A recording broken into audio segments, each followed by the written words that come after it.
Casey, other side. It's obviously been a while since we've seen you in the octagon. It's been even longer since we've got to see you fight in this part of the world. So I guess physically, emotionally, how was camp, even with the opponent change so close to the date? Yeah, great camp and super excited to be here in Australia. It's been a long time coming for me for this homecoming, 4 years, I think, since I fought in Australia. So just super excited that I'm here.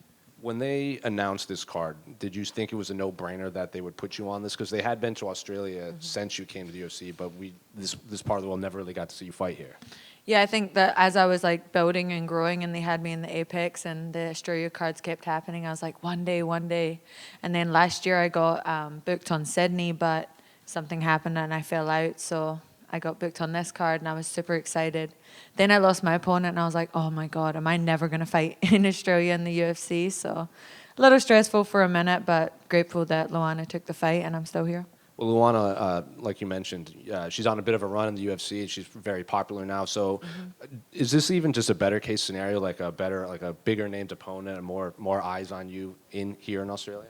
Yeah, for sure. You know, she's got a lot of hype right now and 3-0 in the UFC, I think. So it's exciting for me to be able to take that away on Sunday. And, you know, I know what that feels like. I've been there and done that. So the confidence that she has, I'm sure, coming in, she feels great. So even better for me. Well, I was kind of, if you could expand on that, like you were 3-0 in the UFC, and you were like this name that everyone was fighting, and now she's in that same exact position coming to your part of the world. So, what do you think she is feeling coming into this? Because yes, it's a quick turnaround, but she seems to be like, you know, the more popular fighter in this division right now.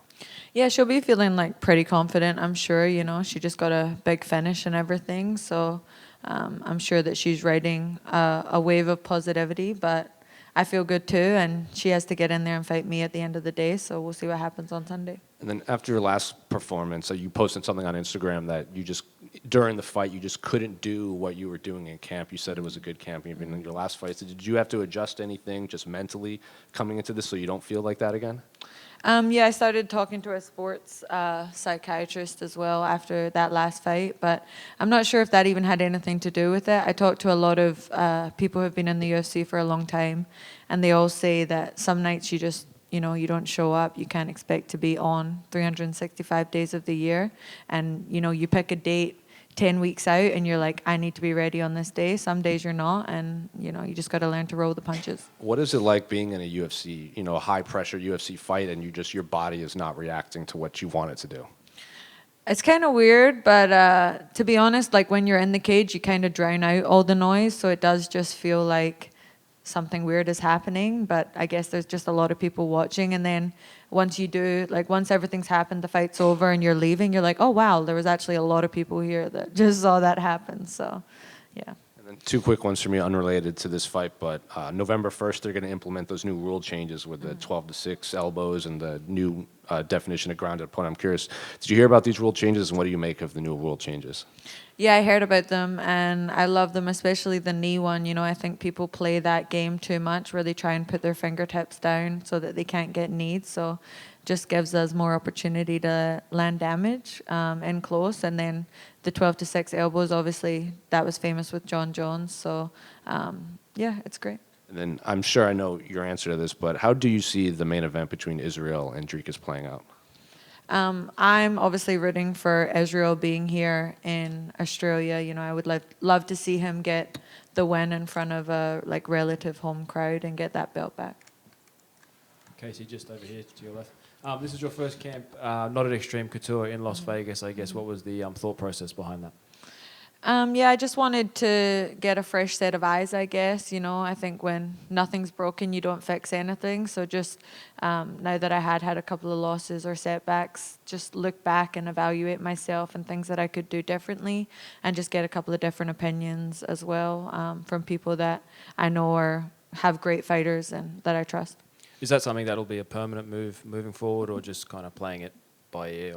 Yeah, I'm just kind of playing it by ear. I'm trying to really focus on myself now instead of focusing on certain opponents and stuff like that. So just getting myself to be the best that I can be. So whether that comes with a different move or going back or back and forth or whatever, we'll just see when it happens, you know. Thank you. Casey, right here.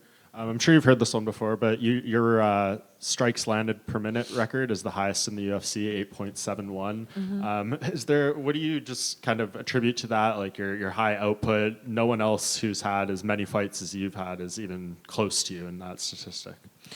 I just like to fight, and I like to hit and get hit. I know it's probably not great, but as you can tell in the Roxanne fight, the most fun that I'm having is sort of when it's a scrap like that. So, yeah, I guess I just like to throw down. Yeah, I'm sure it'll go down over time with the more fights, just on average. But Maybe not. Yeah, maybe not. I was gonna say, do you feel like that's something you will be able to maintain for a long time? Yeah, I pride myself on having like really good cardio. It's something that I make sure that I maintain year round, so I'm always ready to jump in. So I love having high cardio, high pace. I feel like it breaks a lot of people. So yeah, it's something that I definitely look to have my whole career.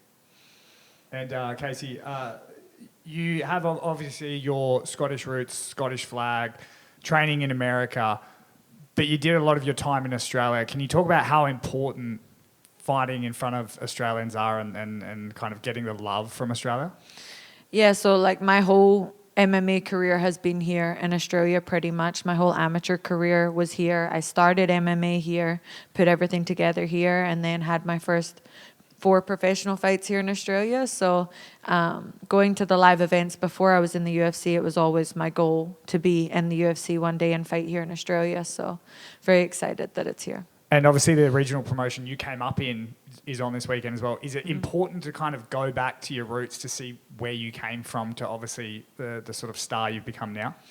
Yeah, I've been to a lot of Eternals since, obviously. It is run by my dad, and my little sister fights as well. So I've been back to a few. I've done some commentary for them and stuff. So I'm starting to get like involved in more aspects of it, and it's super cool to see the growth of Australian MMA. Obviously, this card is filled with Australians. A lot of them are people who came in at the same time or after me as well. So there is this new generation, and then sort of seeing the people who are coming up next, especially the females. For me, I like to follow that. So just seeing all of the regional Australians who are doing well. Well, I mean, while you're on that, who is next?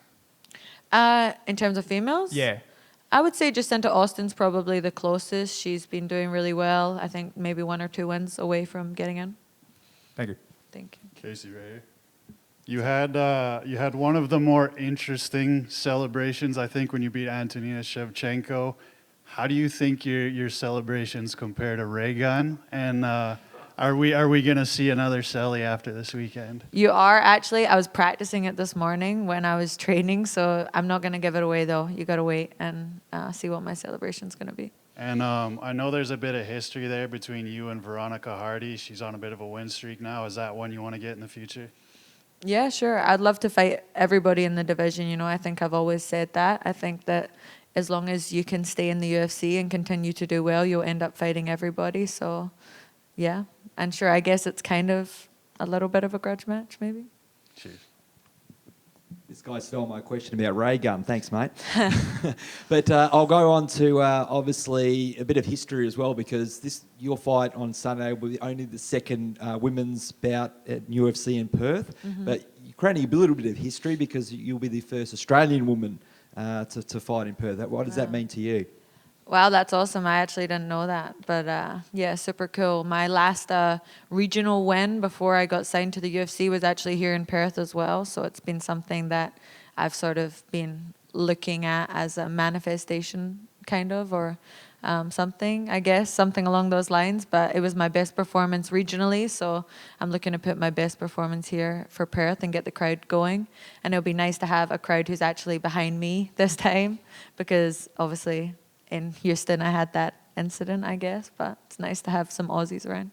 Mitch already touched on it, but obviously it's been billed as Australia's biggest fight weekend, because it's obviously not only a massive weekend for you, but massive weekend for your family. Obviously, Eternal 87 on Saturday night with the prolific Cam O'Neill, and obviously I see Robin O'Neill over there as well. So a huge weekend for your family, and what we mean to cap it off with a victory on Sunday and a bit of breakdancing in ray gun style. Yeah, it'll be awesome. So my dad's done super well on building Australian MMA. You know, obviously he's not done it alone, but he's been a big part of building Australian MMA regionally here. So proud of him, and I hope to make him proud on Sunday too. Casey, just down here, talking about Cam, when was the last time he saw you fight? He comes to pretty much every one of my fights now. Yeah. So he'll travel with you with the UFC? Yeah, he has. Yeah, he was in Vegas in December. He was in London when I fought there as well. So he just comes to as many as he can. Is there any other family who will get a chance to see you now that it's back in Australia? Yeah, my mum's flying in from the Goldie, and my sister's here, obviously, and then a bunch of friends from the Goldie are coming down as well. How is that for you when you've got kind of friends and family around you, but you've got to focus on the task at hand?